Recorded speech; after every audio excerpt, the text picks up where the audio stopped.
Well, welcome. We're going to go ahead and get started. Um, and welcome to today's Virtual Mental Health Monday, where we explore topics that affect our health and well-being through a holistic and creative lens. I'm Kimberly Kirkland with UAB Arts and Medicine, and our mission is to enhance health and wellness in healthcare and community settings through arts and creative expression. This session is being recorded, so we would love to see your faces, but if you would rather stay with your camera off, that is certainly your choice. And if you have any questions for our guests, we would love for you to put those in the chat, or this is going to be an informal conversation, so just come off of mute and ask the question. And yes, but if you'd like to put in the chat, maybe your like where you're zooming from and what your tea of choice currently is, that would be great. And maybe even like a word that describes how you feel when you're drinking your favorite cup of hot tea. Um, but yes, so today, Shahid Tawheed of Shahid and DJ Supreme and Sierra Lober, owner and founder of Cha House in Avondale, will share with us their passion for all things tea, with a special focus on African, Middle Eastern, and Chinese tea traditions. We will discuss how tea drinking can be a ritual of healing, hospitality, and reflection, nourishing body, mind, and spirit. And so, again, just welcome to Shahid and Sierra. Thank you so much for being here, and everyone who is who is with us on this. So, first, starting with Shahid. Shahid, will you just give us a little bit of background on who you are and how you started loving tea? Peace and blessings, everyone. Thank you, Kimberly, for having me. Um, when we talked about doing this a few months ago, this was a very important topic, and the name that we came up with is symbolic of what tea represents, which is liquid wisdom. Um, how A little bit about myself: I'm one half of a group, hip hop international group called Shahid and DJ Supreme. We've traveled the world sharing the art form of hip hop. I'm a co-owner of and co-executive director of Knowledge, Rhythm, and Understanding, which is a hip hop initiative, educational initiative where we teach kids and anyone in the community with the interest in learning the skills and elements of hip hop.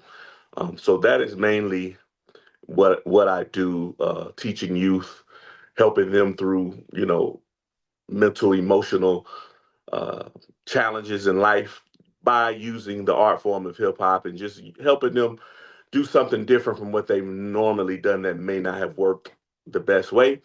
How I got into tea is very simple. One of my teachers, when I was like 18, 19 years old, offered me a cup of tea, told me what it was good for, and we were just relaxed. We talked around that tea, and the settings and the vibes was very uplifting. It was very spiritual in a sense, a lot of wisdom being shared, a lot of advice being given, and a lot of reflection happened in the course of that conversation. And so, what I started to do, I started to do that on my own at home.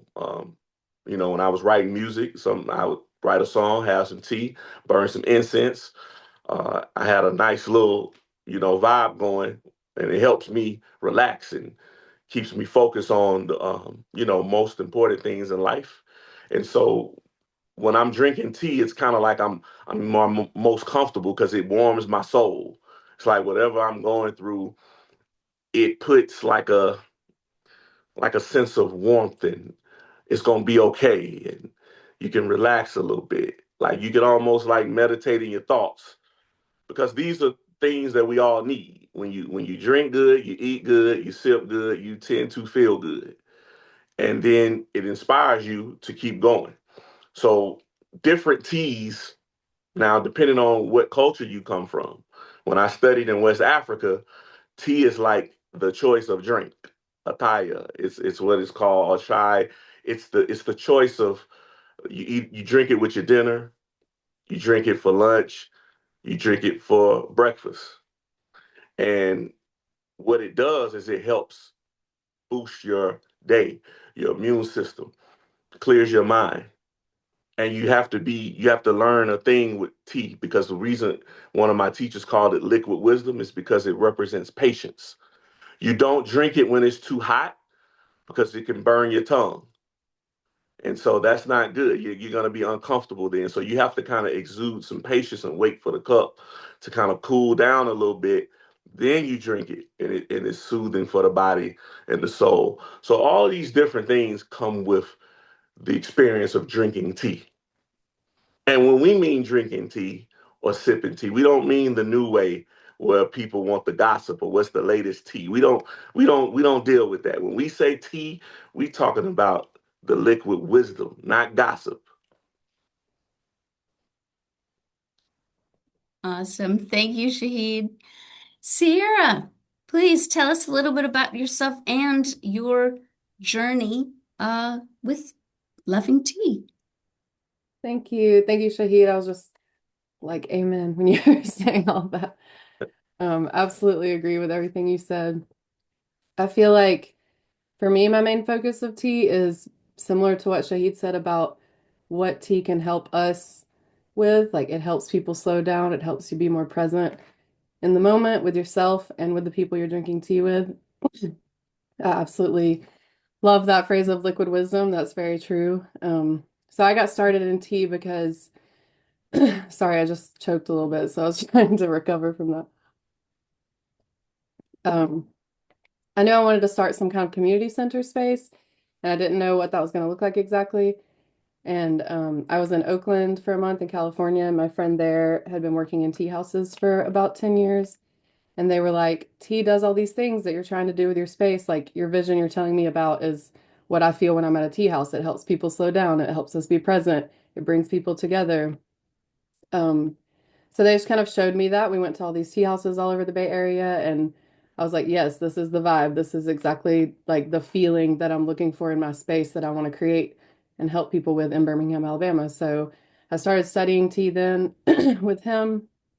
Um, Mostly traditional tea plant teas, mostly Chinese teas. So um, I'm not sure. I feel like Shahid, you might be talking a lot about herbal teas as well. Is that Yeah, correct? Yeah. So correct. in the South, we call like everything tea, and in some places they do. And but in Asia, tea is one plant. So Camellia sinensis is the tea plant. There's 6 types of tea that come from that plant: white tea, green tea, yellow tea, oolong, black tea, and pu'er. Those are all from the same plant. It's just how they're processed and what they do with it when they pick it, how they process it after the fact that creates those different types of tea. So that's my main focus is traditional tea plant teas. And I do some herbal teas now, and I'm trying to get more into that because that's what people want here in the South. They want a lot more herbal teas, and I've been trying to collaborate with some other local herbalists in town. There's already some great herbal tea companies here, but I don't know of anyone that was doing loose leaf tea plant teas here in Birmingham. So that's been my main focus. And I started with focusing on Chinese teas. And so that's what I was learning and just, but for me, it was more about learning how tea can help us to be present, how tea can slow us down, what a tea personal practice looks like the energetics of tea, how it makes you feel, how it helps in different ways other than just like the health benefits of the plant, which are also numerous. But that's not as much my focus as the mental health benefits of it. So what can tea teach us? I feel like tea is this ancient wisdom teacher, and it can help us with so many things and help us to tap into the knowledge that we already have inside of us. But my main thing is I say tea is my business partner, tea is my helper that has helped me.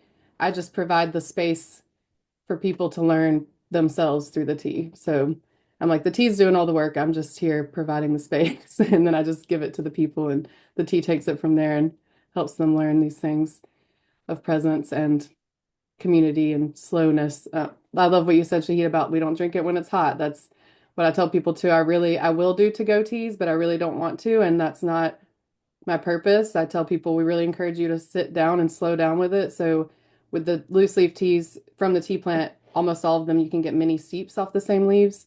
So we serve it by the pot at Chaw House. We want you to sit down for hours and drink on those same leaves, and you're just going to keep resteeping it over and over again and have a long form experience, which I feel is really different than a lot of experiences in our culture that are so fast paced and quick and to go, and we're going to like do multiple things while we drink it.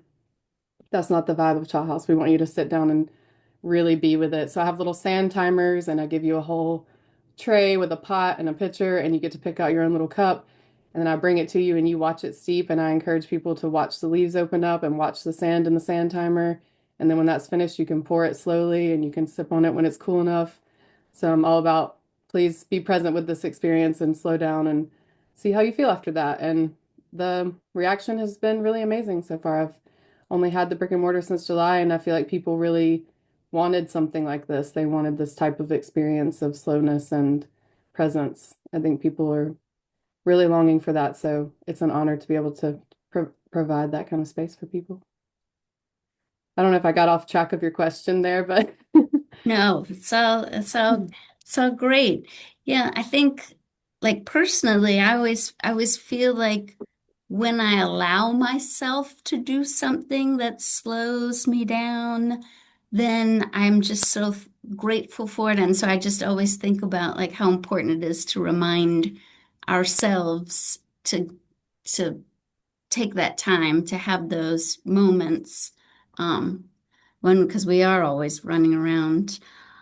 Um, okay, Shahid. So will you tell us a little bit about kind of your um experience with kind of learning about teas? Like, because you specifically mentioned like African teas and then teas in the Middle East and yeah, just kind of what your experience is kind of learning about those teas. So tea is also comes from when you drink it, it comes from the concept that let your medicine be your food and your food be your medicine. And so the concept of tea is that whenever you take a tea, it has an effect on you. And in Africa, I don't know if many people have visited or seen what happens is like there are trees with the actual leaves on it that people in the community can go and snatch off the tree and put it in a bag and sell it in the market. So they use tea as a form of, you know, business as well, commerce. And so how I learned about the teas that have the biggest effect on the body um, is that one of my teachers, his father was a herbologist in West Africa and Senegal, and a lot of my teachers that they have farms where they grow some of the teas. So a popular tea there is this is called moringa tea. This is the actual leaves that come from the tree, moringa leaves. Some people sell it by the seeds, and then you can plant it and grow it. But this is what it turns out to look like. This is the tea bags of moringa, but in their language it's called nebadai. It's called the tree of life. And this tea is medicinally good for everything on your body from head to toe.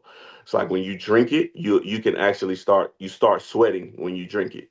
Like whatever kind of toxins you got maybe going on or some issues, you sweat it out. It causes you to sweat. And you can tell this is really, really real because when you seep the hot water on it, it literally the smell from the leaves come out into your pot. I learned how to brew teas two ways with hot water and letting it sit and then pour, and then you can get you an infuser with this sliced tea kettle. This is one of my very nice ones.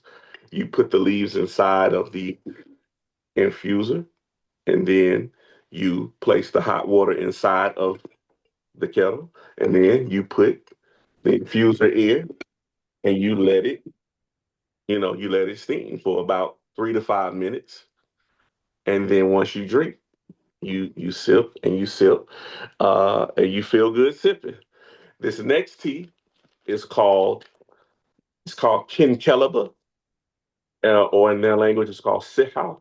And this tea is very spiritual because in this tea, it literally aids your body from flus, aches, pains, and fevers. It's mainly drunk after sunset. So when you sit drinking this, you rest afterwards. It kind of calms you before you go to sleep and brings a soothing method. One of my favorite teas in the whole world is the you guys have seen this before. It's called hibiscus leaves, and hibiscus is just good for blood pressure. It's good just for your whole body's well being. Uh, and when you know this tea is this tea is also in Jamaica. They call it sorrel. Sorrel comes from hibiscus leaves. In West Africa, they call it bissap. And so this is literally all I drunk for a whole month because it was very soothing. And then they mix it and put peppermint in it, and as a some form of sweetener. And it just opens you up, makes you feel very like cozy inside. Another one you guys may have heard of is called soursop. Soursop leaves help aids with treating and killing cancer cells in the body. Uh, this has become very popular now. It helps with weight loss, helps with your skin, and boosts circulation to your blood in your body. Um, so all of these different teas I learned about, got the history of them, the effects of what they do to you and your body. And a good one is another one I'll share with you guys is neem leaves. Neem leaves are a lot of people use it for toothpaste. It will help strengthen in the teeth. It removes toxins from the body. Helps lower blood sugar, and it boosts your skin. So all of these different teas, if you drink them daily, it is said that they can help change the course of your health as you drink them daily, and you should drink them daily. So your body can be in the habit of receiving them, and then you can be in the habit of experiencing tea because it's an experience. It's not just like we drink juice or water or some Lipton iced tea. This is an experience where tea is supposed to set a mood in your body though, and in your mind. That's great. Thank you, Shahid. Sarah, just what kind of, if you have any thoughts about what Shahid said, and or same question of, how did you talked a little bit about your kind of learning journey in California, but yeah, just wanted to kind of hear you respond to him and with kind of also your what you've learned with about Chinese teas.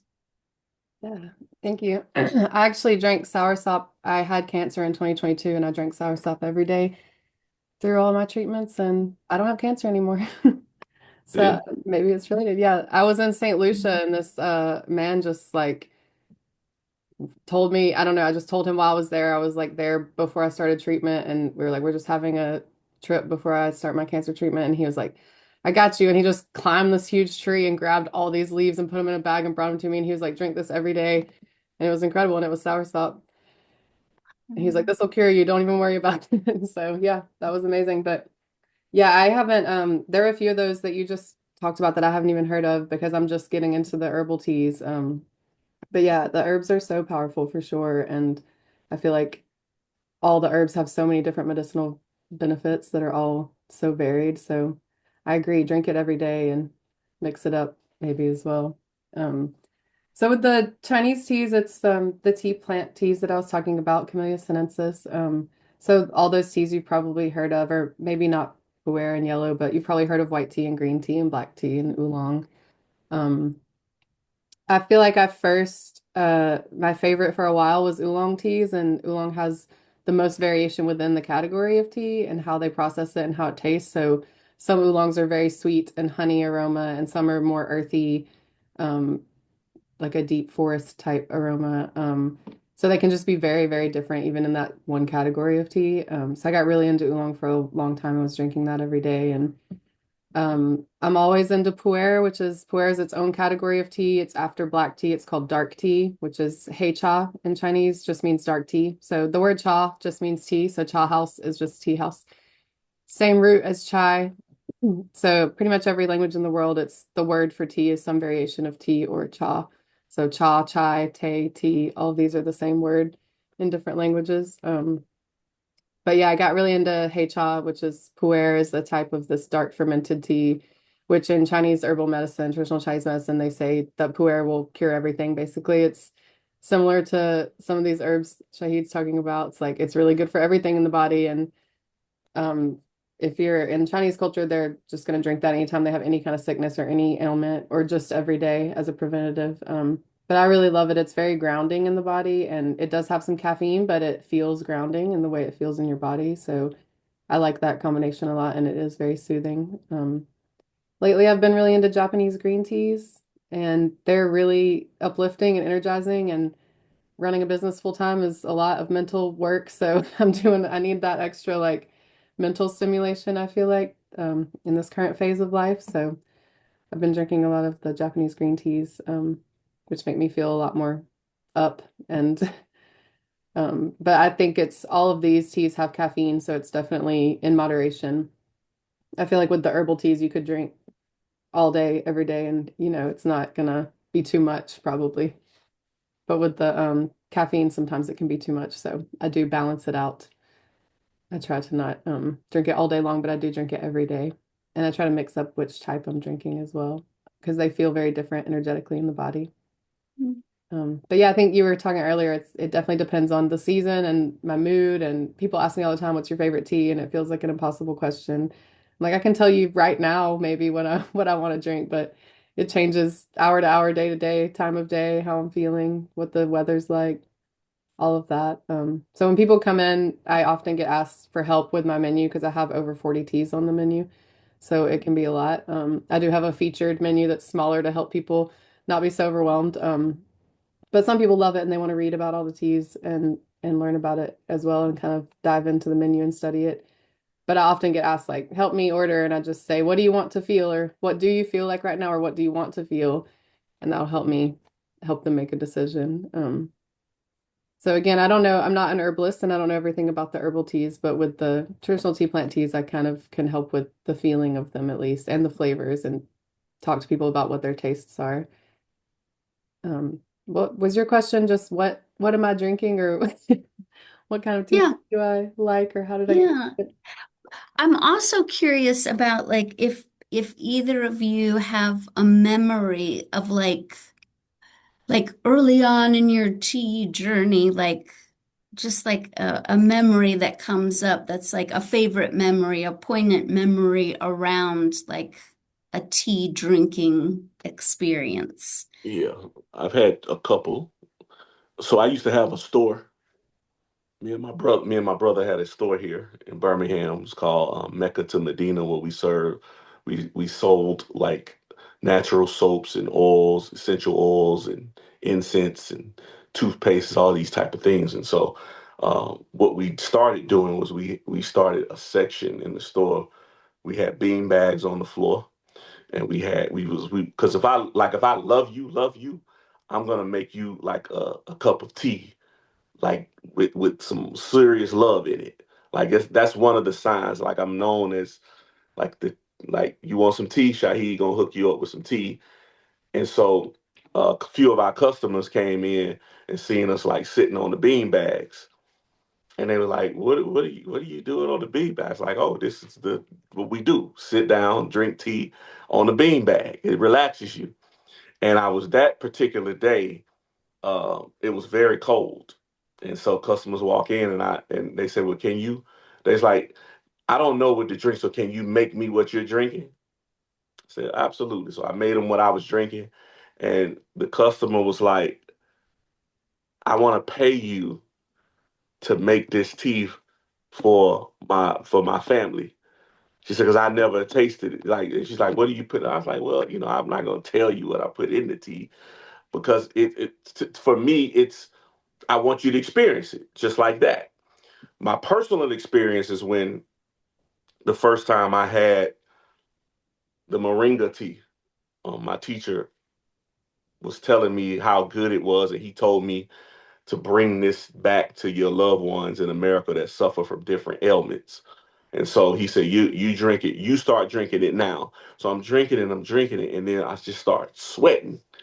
I was like, it just came, couldn't even like, I'm like, man, he was like, yes, this is this is what it does. It helps remove any type of underlying toxins from your body through your sweat glands.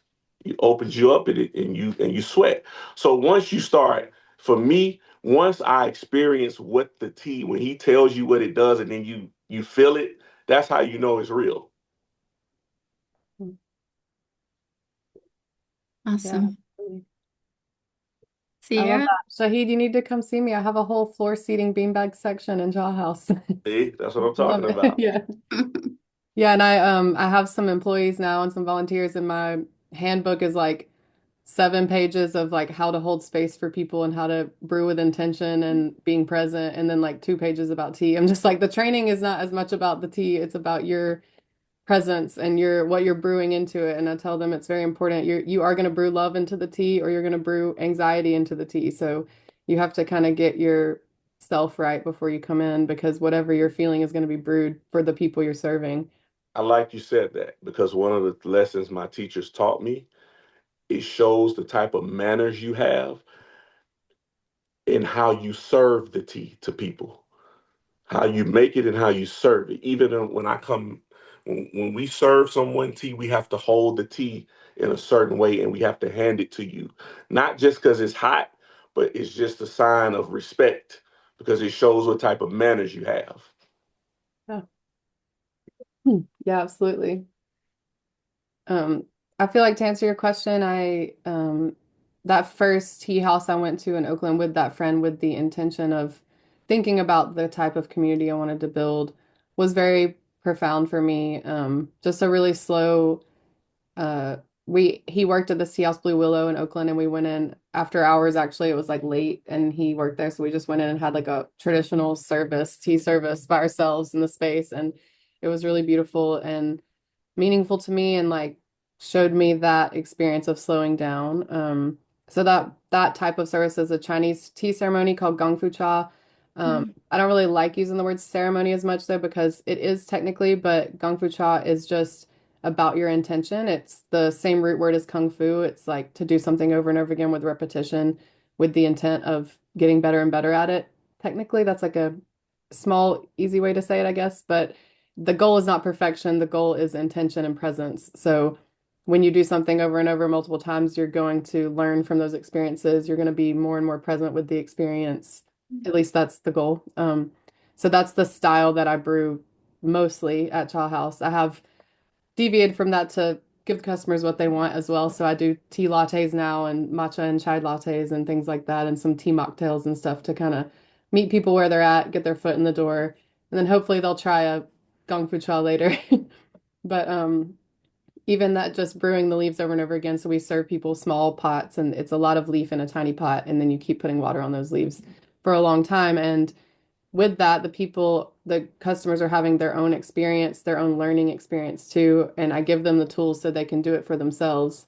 It is, I'm serving them, but I also am showing them how to do this for themselves. So I feel like that's important for my purpose as well, because I want people to know that they can create moments of presence in their lives with or without these specific tools, but I'm giving them the tool of slowing down and being with something for an extended amount of time and learning from that thing over and over again. So for me, the thing is tea, and the tea teaches us a lot. Like even just taking up space in the pot. So I like to use glass pots and put the leaf directly in the pot, not in an infuser, so that it can really expand, because some of the tea leaves that I use are like ball rolled. They're rolled up tightly by hand and they need room to open.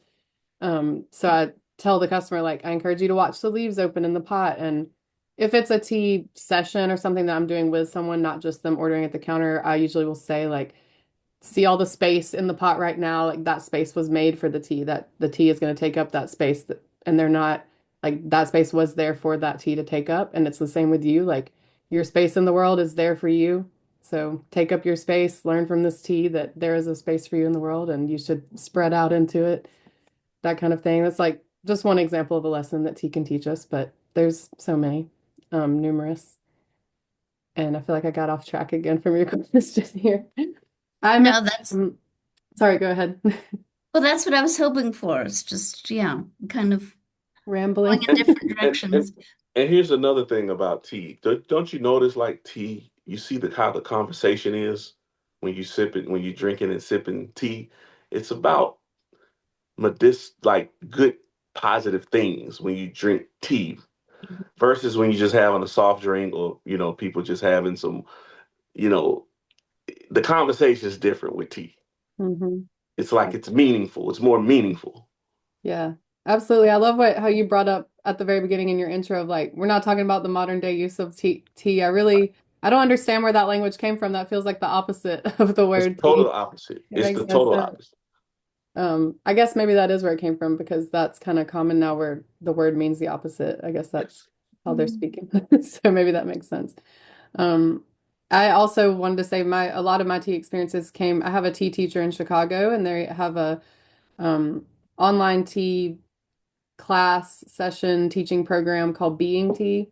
So I've been a member of Being Tea for many years and I just completed a tea teacher training course with them, but their main thing is like it's meditative mindfulness tea practices, how to slow down with tea. We do a lot of learning about the plant as well and learning about brewing and all of these things, but the main focus is being really present, having a personal tea practice, learning from the tea and creating space for others to learn as well in that way. So I've had many, many meaningful tea experiences with them online as well, and that have really shaped me. Some that come to mind, they do like a New Year's Eve tea every year where we get online. There's people from all over the world that are members of this program, so we get online together on Zoom and drink tea with candlelight. So everybody just lights their own candles and creates their space, and that's always been a really meaningful one. They do this between the years tea box that's kind of like an advent calendar, but it's from Christmas to New Year's, that like weird liminal space in between. And we drink tea every single day together. So everyone has the same tea that was mailed to them, and we all get together online from all over the world and have the same tea in the same place. And it's a really beautiful grounding experience to me to go into a new year. Especially, I feel like that time frame between Christmas and New Year's is always kind of, I don't know, a bizarre liminal space. And it's confusing, and that has really grounded me the past few years being a part of that. So those are some examples of meaningful tea experiences as well. That's beautiful. At this time, I'd love to, if Tammy, Ann, Allie, Alexa, Maya, everyone who's on this, if you want, no pressure, but if you want, would love to hear kind of, you know, what you're drinking currently, or, kind of like your interest in this topic, or of course, if you have questions for Sierra or Shahid. Again, no pressure, but just if you have something that you want to put into the space, you are welcome. I had a quick question. I've read a lot about, well, not a lot. I've read about loose leaf teas versus packaging and, all the microplastics that can be in the packaging. Um, can you talk just a little bit about the importance of loose leaf tea? And then if you aren't using that, safe ways for other packaging? That's one. I know that's a little more tactical of a question. And then can you also talk about different traditions of adding other things to tea? You know, sort of the milks, the honeys. Like, is that just something we do? And that's probably not from like a purist perspective, but I just wondered. Those were two sort of random questions. So I'll tackle the second part of your question. What's your name again? Allie? Okay. Allie. So what I've learned about what things to add to tea, depending on what type of tea you're drinking, there's another tea. It's called cardamom tea. I don't know if you ever heard of cardamom, But cardamom is like one of the best teas in the world.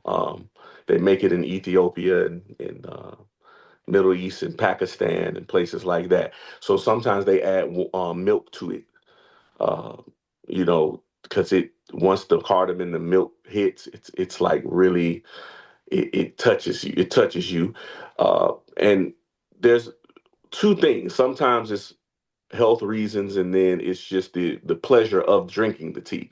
Me personally, I add, like, I don't know if you ever heard of black seed oil. I add a lot of that to my teas. Black seed.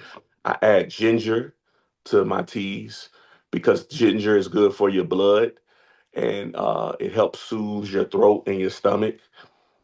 There's you can add turmeric, whichever way you want to say it. You can add things like that to your teas because these type of things help your whole body as well. These are different things you can also add into your food. When you add different, you can add elderberry to certain things. It just depends on if you're drinking for pleasure or you're drinking for pleasure and medicinal purposes. And for me, at the age that I've gotten now, I mainly drink tea for the medicinal purposes, mainly. Versus when I was younger, it was a pleasurable thing. It was more about the taste. But as I've gotten older, it's become less about just the taste but more about the experience of the medicinal part.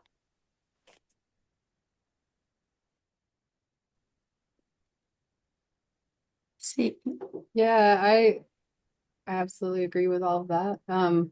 I think for as far as tea bags, I don't like to think of myself as a purist or a anti any other kind of company. I also definitely am not pro microplastics. So I serve loose leaf teas. I do have one tea bag on the menu right now, but it is all eco compostable organic material that the bag's made out of. There's no plastics in it at all, no preservatives or chemicals on the bag. I just feel strongly about that for my own personal self, and I don't want to serve anything to someone that I wouldn't drink. So I have organic cane sugar and organic honey and organic date syrup and organic agave that I offer in-house. I'm not going to give someone like corn syrup or like some kind of toxic sugar because I wouldn't drink that. So I'm not going to serve it to people. I also personally try to avoid seed oils. So I buy organic milk options that don't have seed oils in them at Chow House, which I think is kind of unheard of in a coffee shop space, because it is a lot more expensive. But people are willing to pay. I just charge $1 more probably than everyone else would charge for a latte, but no one seems to mind so far. And I haven't really been advertising that that's what I'm doing. I just feel strongly that I'm not going to serve something I wouldn't drink. Um, we don't actually have any dairy at Chow House at all. I only have alt milks, so I have a lot of plant milk options, but no dairy. Right, and that's also just personal. It's not. But I also don't want to tell anyone not to do something with their own body. I think that having autonomy is extremely important, and I want people to enjoy their experience. So I tell people, like, if you want sweetener or milk added to the tea, you can absolutely do that. And I encourage everyone to try it first. I'm always like, just try one sip, please, without the sweetener, and let me know what you think. And sometimes people want a lot. They're like, I'm going to pour some agave in this, and that's fine. That's their choice. But a lot of people have tried that first sip and they're like, oh, wow, this is actually delicious. Like, so I think if you've only ever had like a Lipton tea bag and you want to add milk and sugar, that makes sense because it's like a stronger, different, it's very different than the type of tea I'm serving. So when you try a whole leaf, naturally grown, real tea that came from a plant, it's like, I mean, I think Lipton did. It's called tea dust. It's not a bad thing. It's like, it's actually beautiful in the tea industry that there's very little waste. So they use all the like dregs from the whole leaf picking. It's called tea dust, and they use those to make tea bags. So that's actually beautiful, and I'm pro no waste, so that's good. Rambling again, but I do feel like no plastic is definitely a good thing. If you're buying tea bags like that for financial reasons, I think you could just cut it open and dump it into a tea steeper infuser like Shahi was showing earlier, or like a little tea ball or something. They also make some organic compostable loose bags that are open that you could fill Yes. yourself. So if you wanted to just, if you only had tea bags or you already have them, or like it financially only makes sense for you to buy it that way, I would just personally like cut it open and not drink the plastic. But yeah, add whatever you like to it. And I don't think that a lot of sugar is great for us, but you do you. Thank you, Sierra. Anne, yes, please. I was gonna share a tradition that I mean, you all are just really making me appreciate my mother. I grew up in the middle of a big family. It was total chaos, but every afternoon when we came home from school, mom would have a big pot of hot tea. And it was always a big pot, loose tea leaves. It was in a tea cozy, and we would sit down and have it. She would make a big bowl of popcorn, and we typically would put honey and milk in the tea, and then she wanted to hear about our day. And so that's how we came home from school every day, was to tea and a snack, and then get on to homework and after school activities and all that. So I grew up, I guess it was, I think Earl Grey is what I remember the most, but I think the cardamom also was ringing a bell, because we definitely added milk and honey. And so now I'm thinking, I think I'll start that when I pick up my grandchildren from Good. school. That's it. That's it. That's the spirit. Because Mhm. have you guys noticed in some traditions, some families, um, it was mainly done. It was done obviously in earlier cultures, but the concept of tea time, they call it tea Mhm. time, where you sit and discuss your day over tea, or you discuss what your goals are over some tea. In the UK, they are serious about their teas in London. Like, they serve tea like at the hotels you might stay in. When we were touring, they would make us breakfast and they would serve us tea, with our meal. Uh, Also, if you guys have not, Sierra, you might appreciate this, or you might have seen it. Have you anyone? I'm a big kung fu person. Anyone seen the movie Hero with Jet Li? If you have not, you can look it up on YouTube. It's called Tea Conversation, and just type in like Hero Tea Conversation or Jet Li in it. And the guy, they were competing kung fu styles, trying to see what kung fu style was better. But that was the premise of the conversation, but they were talking over tea, because in ancient Chinese culture, they drink tea with everything. So as they're talking, they're sharing their experiences about tea. And then the opponent of Jet Li goes, "So which tea do you think is better?" And he says, "Teas don't compete." And he said, "Well, this tea is better than, this tea and this tea." He's like, if the tea leaves don't ever compete. You just drink the tea and it does what it does, and that's it. And the guy, his opponent, said to him, "Indeed, you have spoken a lot of wisdom." And so I brought that up because there is the concept Sierra mentioned earlier, where the teas are just teas to people. The leaves are the leaves, and you just let them do what they're supposed to naturally do. But like when you have herbal teas, they have more of an intention of what they do. But you can mix them as you feel need to. But the point of it is just start the habit for yourself of drinking tea, and experience what it's like. Thank you. Tammy. Yeah, hey everyone. Thank you so much for sharing your teas with us and just your background on it.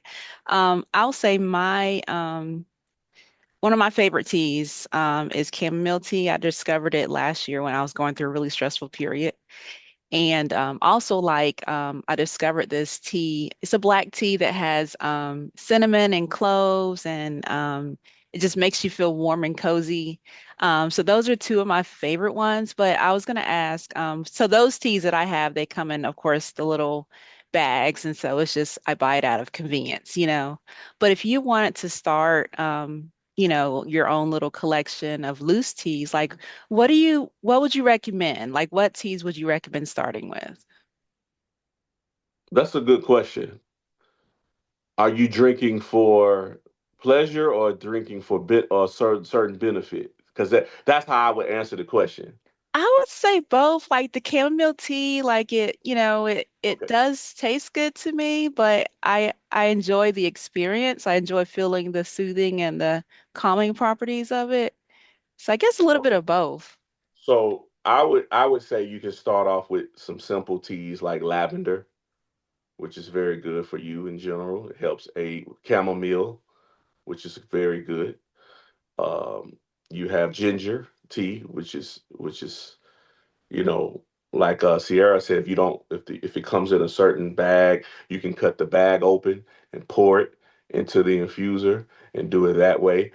Um, you know, I would, Kim would appreciate this when you go into her office. She has her own collection of teas, like a box of it.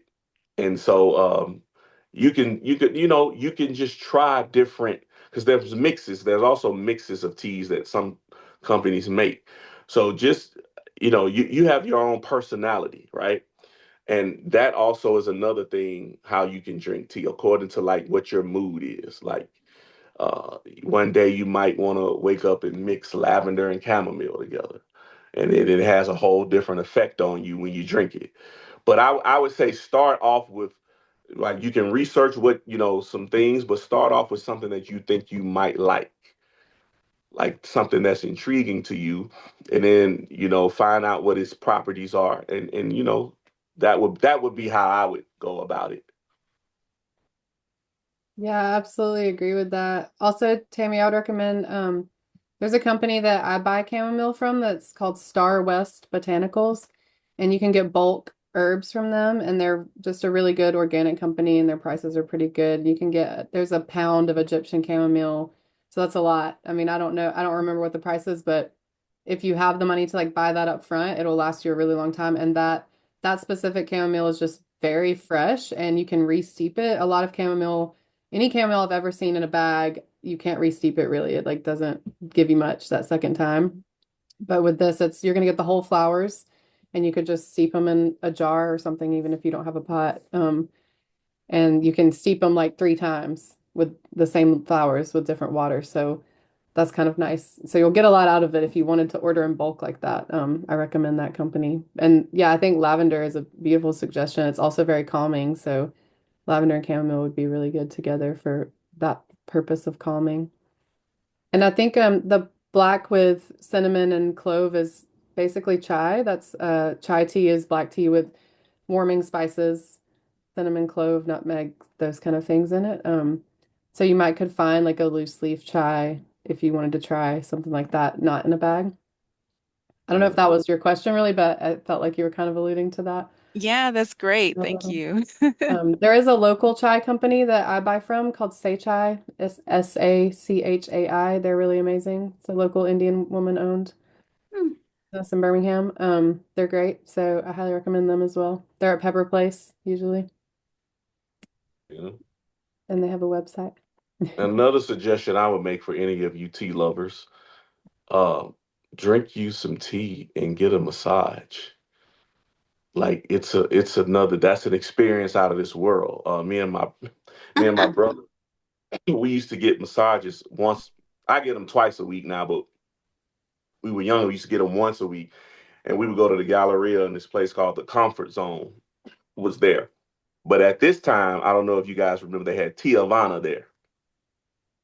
So we would hang out in Tiavana, grab some tea, drink it, and then we go get a massage for about an hour. And you come out and you feeling like a whole brand new human being. You didn't just have some tea, you didn't got yourself worked on, and now you feeling like a straight up champ when you come out of there because you've treated your whole body and your mind, and it's very underrated too because you're not thinking like tea massage. It's one of the best experience you could ever have, and it'll change the direct. You come out feeling so good in your day, whatever little stress you might have on you, that massage and that tea, it takes it all away. Yeah, I love the OHA, which is I guess Forest Park. She always serves tea before a massage. to everybody. I really love that. She has different types of herbal teas and she'll let you help you pick which one you like for what you're wanting that day. But it definitely enhances the experience. I agree. Yes. Mm. That sounds Savannah. amazing. That's funny, Savannah. I saw that.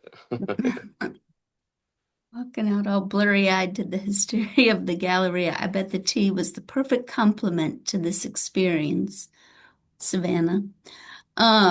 We have a few more minutes. Does anyone else have any questions for our guests or the group, or just want to share a happy tea memory like Anne shared?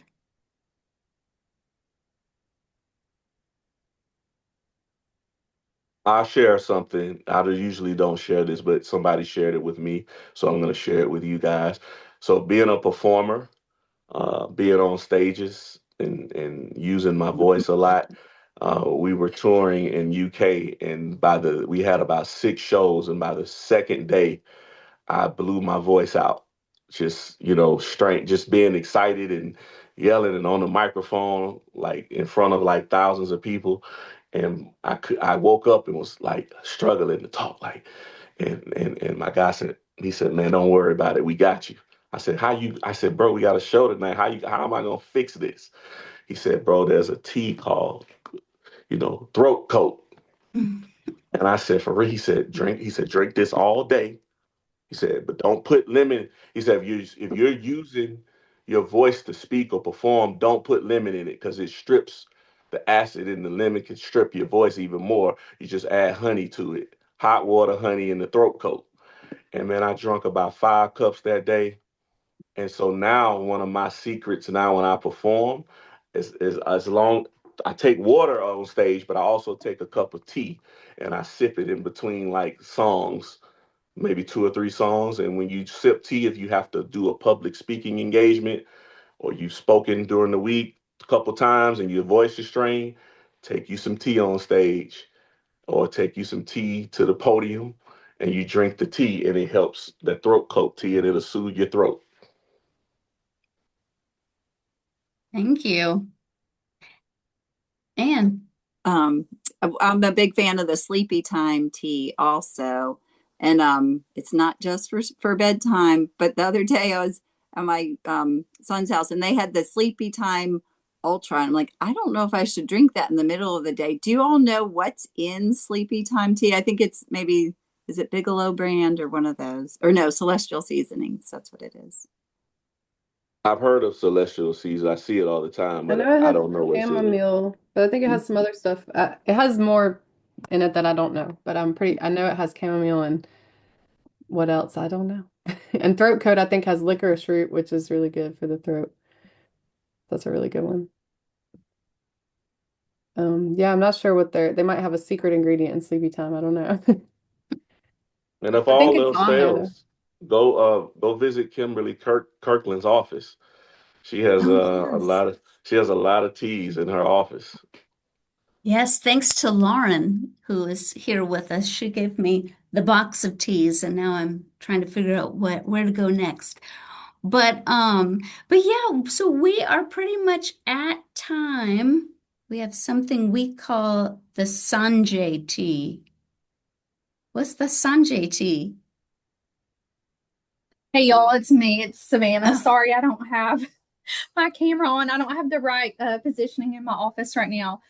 This has been fascinating. Tea's always something I've wanted to learn more about, how to use it for health and wellness.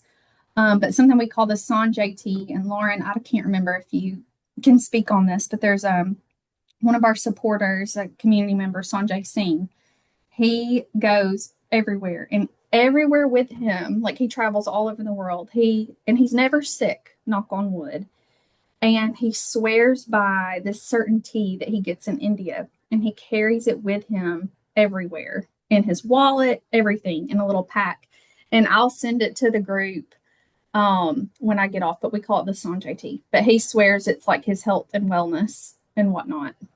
Mm. And so yes. whenever any of us are feeling run down, we're like, oh, got to get some of that Sanjay tea. Yeah, please tell us what that is, Yeah, and I'll send it to you, KK, so we'll you can share it send with the out. group so that Yes. if others are interested in what that entails, then you can check that out too. But yes, so if we could just leave with Sierra and Shahid, if y'all will just kind of give us a little something that is coming up next for you, like Shahid, it could be music related, or T, Sierra regarding the Chaw House or something else, but something that y'all are excited about what's coming up next. Um, for me, we just released a song called Juicing and Producing. It's about the benefits of juicing. So if you haven't heard that, look it up. If you you should start your morning, since we're talking about tea, start your morning off with a nice juice, and you can maybe middle of the day tea, and at night do some tea. We have a show with Talib Kweli, who's in a group with Most Def called Black Star. He'll be at Workplay November the 29th, so we'll be there opening in support for him. And then, just as usual, what we do in the with our weekly program for kids, look us up, Knowledge, Rhythm, and Understanding. We're growing KRU. Um, we have a lot of initiatives that we've worked on, and if you're just looking for something to do, look us up. Thank you. Thank you, Shahid. That's very exciting. I already have a birthday party that night. I'm sad to miss that show at Workplay. Maybe I'll be No like, can we problem. just move your birthday party to this show Yeah, instead? that could work. Chaw House has events pretty much 7 days a week, so I'm excited about all of them. We have yoga 3 times a week and a dance class that it's a different style of dance every week on Thursdays, and then live music every Friday, and lots of different stuff going on. So yeah, if you're interested in that, you can see our event calendar at Chaw House Beham, so CHA Chaw House BHAM.com. There's a calendar there, and you could also sign up for my email list if you want. I send out about a monthly calendar in the email. And we're open for tea 7 days a week. During the week, we're open late night. Well, late for me, we're open until 8 p.m., which is late. That's late for me. So it's 4 to 8 p.m. Monday through Thursday, and 2 to 8 on Fridays, because I'm trying to be a late night sober space, sober alternative for people to hang out at night after work. There you go.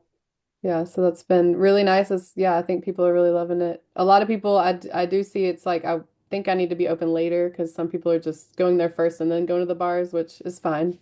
Support our local businesses. But yeah, I think once I get some more employees, I'll stay open later. I just can't work after 9 p.m. I shut down. But yeah, they come have tea, please. Yeah. Yeah, I'm off today, Alexa, but please go. My employees will be there. Take care of you.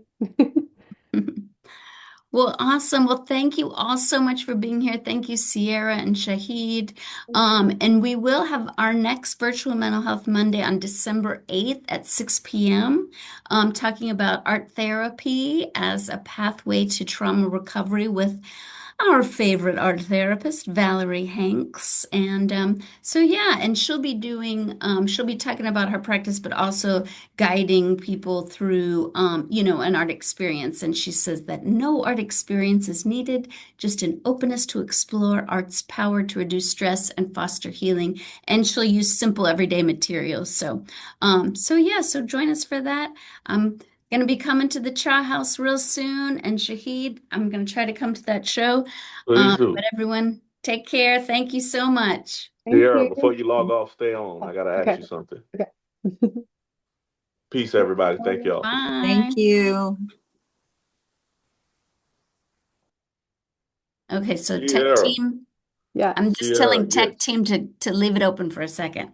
But I'll see Okay. you later. Thank you. Thank Thank Thank you. you. you, Kim. Bye. Sierra, what's your contact number? 205-381-0987. Okay. I'm going to reach out to you very like in the next couple of days. I got some ideas. Awesome. If you're Yes, open, if you're open, absolutely. uh, there's some things we can do, Yeah. and it's a lot we could do with this. Yeah. I've been looking for an herbalist, so I feel like You know, I've been talking with Fountain Heights Farm. They're actually growing a bunch of hibiscus. I'm gonna buy some hibiscus from them that they grow Yeah, locally. Do you know Fountain Heights Farm? I do. I've heard of them. Yes. Yeah, they're really Yeah. cool. So I'm getting some hibiscus from them, but you know, I feel like you know all about the herbs, and that's Oh yeah. not. I mean, I have access to a lot of teas and herbs. I have in Atlanta, a friend of mine has he has a market, Awesome. actual store, a grocery store and market, and he has like all of it there, and it comes from Africa. Like Nice. some of these bags that I get like this, Yeah. um, so but it's a lot we can do. Like we have a song called Life as a Farmer where we talk about farming, and then we have the juicing and producing song, and then we have a song about water, clean water. So Beautiful. we're trying to like do all of these initiatives for to show kids like there's things that you can center around. And what I love what you said at the end was because it was something I always wanted to do, but I just don't have the time to do it. Is Hmm. having a space where people can come drink tea instead Hmm. of the other stuff at Yeah, night, and it's a whole different morale that comes with it. absolutely. So so yeah, I appreciate you saying that because that was a concept that I had. I just don't have the time to do it. Yeah, it's a lot. It's definitely a lot of work, but it's worth it. And I'm very grateful that I was able to do it and had the ability to provide this space. So Yeah. it's a blessing. Yeah, I would love to collaborate with you. So let me know. Yeah. All right, I'll reach out to you. Thank you. Thank you. All Bye. right, peace.